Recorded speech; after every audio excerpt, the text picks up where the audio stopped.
je suis là. Oui, pour témoigner de ce que Dieu a fait dans ta vie. Oui. On veut t'écouter. Commençons l'histoire.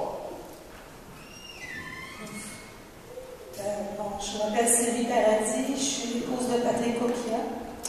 Je suis la 7e enfant, j'ai 4 sœurs, 2 frères, mais en fait, il y en a un qui est décédé. Je suis née à Verdun, à 7 mois de grossesse. Le médecin a dit à mes parents que j'allais mourir. Puis, bon, ma grand-mère, mon grand-père m'a dit non, ils m'ont réchappé en fin de compte. Puis,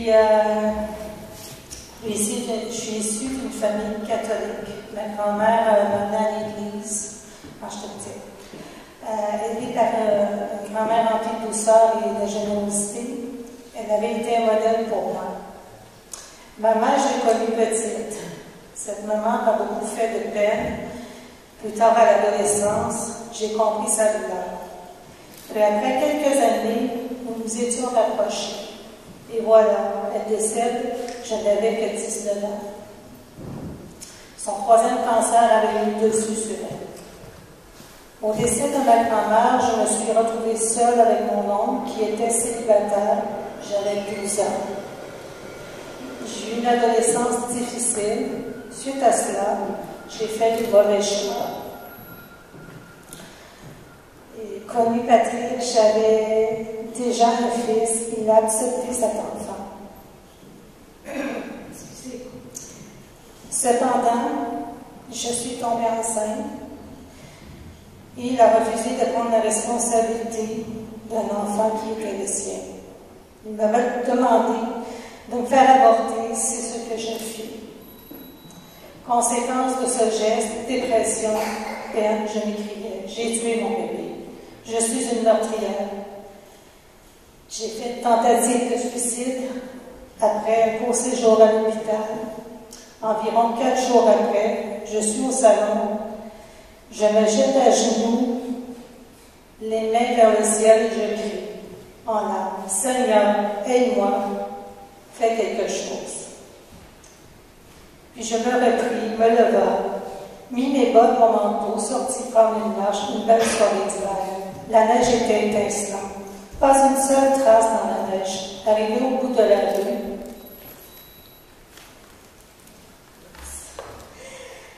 surgit comme un ange au milieu de nulle part. Me dit, le Seigneur t'a entendu. Elle m'a invité à aller à l'église baptiste de mon quartier. C'était en 1992. Une autre femme courageuse. Donc, ici, j'écris Psaume 34, 18. Quand les justes crient à l'Éternel, il entend. Il délivre de toute leur détresse. De là, j'ai vu Patrick à m'accompagner. Nous fréquentions l'église toutes les deux. Puis, entre-temps, je suis enceinte de Lucas.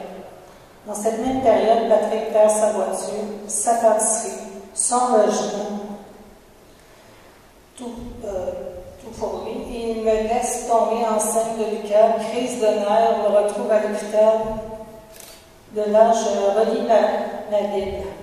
Psaume 6, 1, 11, appelle à la bonté de Yahvé. J'ai tellement pleuré. Puis une fois de plus, j'ai demandé à l'Éternel de venir à mon aide. Miracle, Dieu a entendu ma prière, entendu ma supplication.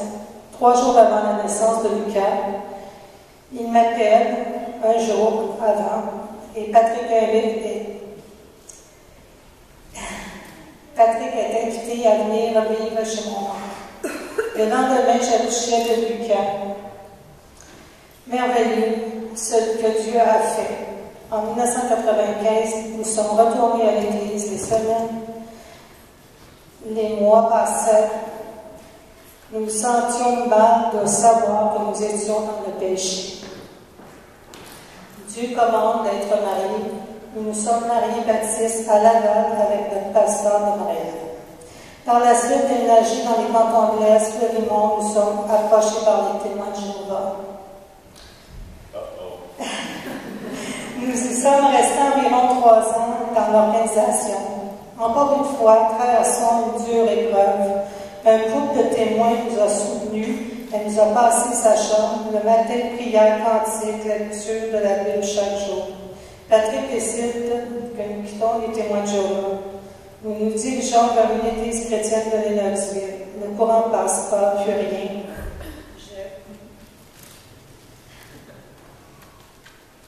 Je mets ma confiance en Dieu, ce qui m'a permis de sortir de l'épreuve. Nous étions propriétaires d'une maison dans les cantons de l'Est. Patrick travaille à Saint-Eustache. Fatigué de faire la route, on vendit la maison à perte. Sans réfléchir, nous sommes déménagés à Laval. De là, nous fréquentions aucune assemblée particulière. Puis, plein de mauvaises choses se sont abattues sur notre famille. En 2011, j'apprends que mon mari me trompe. Il me demande pardon. En août 2014, je tombe sur une fenêtre Internet qui est oublié de fermer. J'apprends qu'il me trompe encore. Puis, je le confronte. Il me demande encore pardon. Je lui dis, à une condition,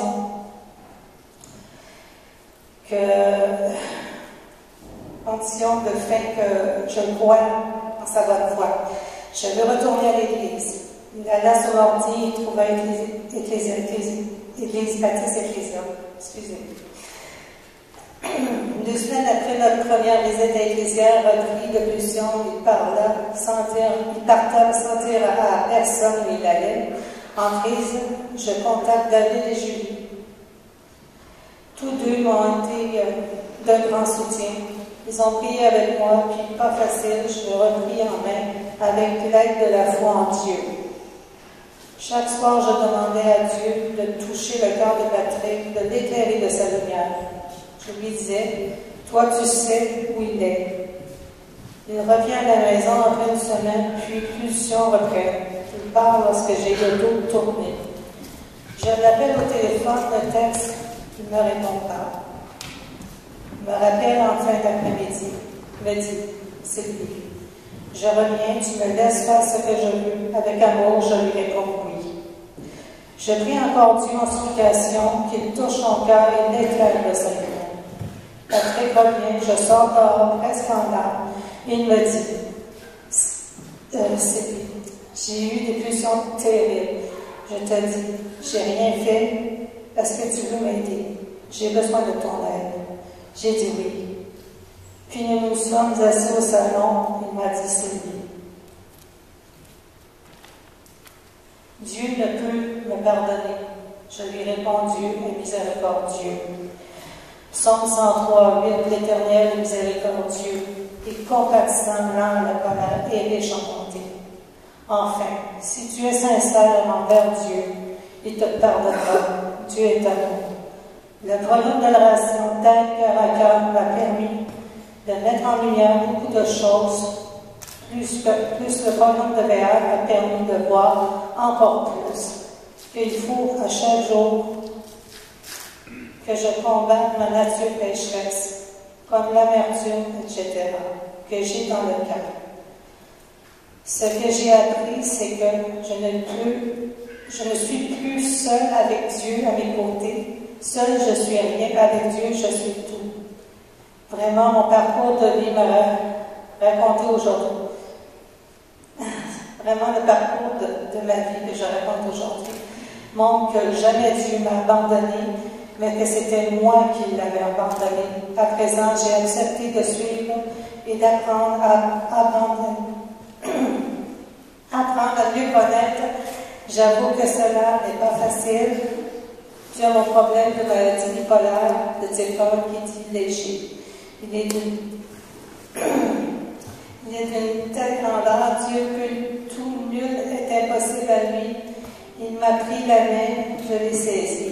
Demander pardon au travers plusieurs étapes de reconstruction.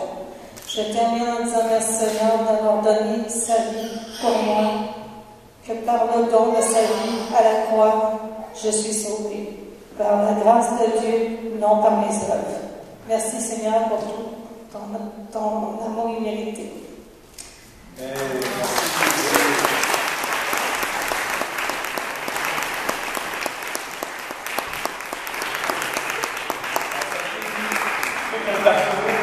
Comme tu l'as dit, tu as fait que Dieu prend soin de toi à travers des difficultés, pas juste des difficultés, mais même prendre soin de toi, même dans tes fautes, à toi, tu parles d'amertume, mais même ça, de réaliser, il m'a pardonné tout, et il ne veut jamais t'abandonner.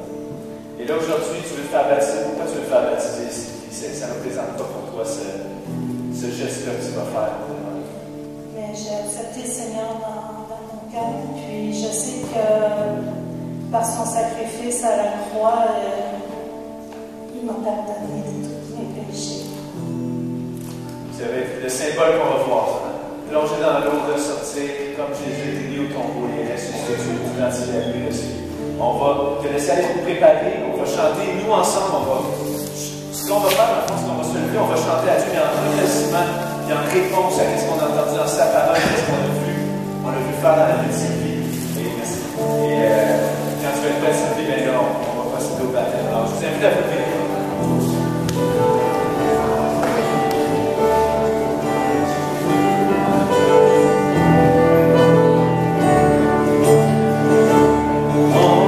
Shine,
Chaque histoire est différente. Dieu est venu rejoindre Sylvie exactement où est-ce qu'elle avait besoin du secours de Dieu. Et ce qu'on espère, c'est que chacun de vous, vous allez dire, hey, votre confiance en Dieu va grandir à travers ça. Sylvie, est-ce que tu crois que Jésus est mort à la croix pour tes péchés et que le troisième jour, il est ressuscité en te donnant l'espoir de la vie éternelle? Est-ce que tu crois ça? Alors Sylvie, sur la déclaration de ta foi, je vais te baptiser au nom du Père, du Fils et du Saint-Esprit.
histoire de rédemption, d'esclavage, d'être sauvé de l'esclavage.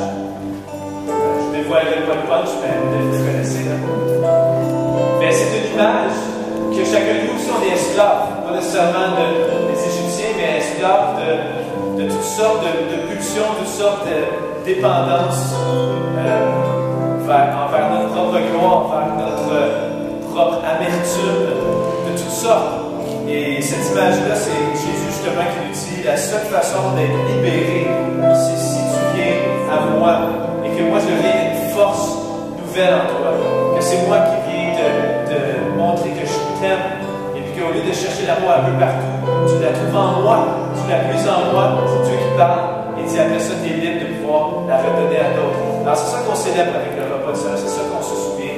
Et Jésus a dit, tu ne seras pas capable par toi-même de te libérer de l'esclavage. Moi, j'ai vécu une vie parfaite. Mon corps va être brisé pour toi. Alors, mangeons ensemble en souvenant que c'est le corps de Christ qui a été brisé pour nous.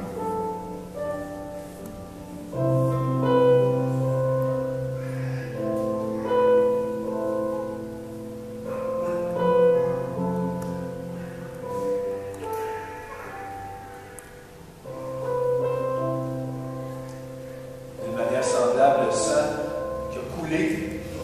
Comme on a vu dans l'histoire de Sylvie, elle a vécu beaucoup de souffrances, mais malgré ça, elle n'espère même pas que ces souffrances vont comme lui garantir que t'as assez sué dans ta vie, donc le ciel t'est réservé. Elle dit non, même ces souffrances ne pourraient pas venir expier ses fautes.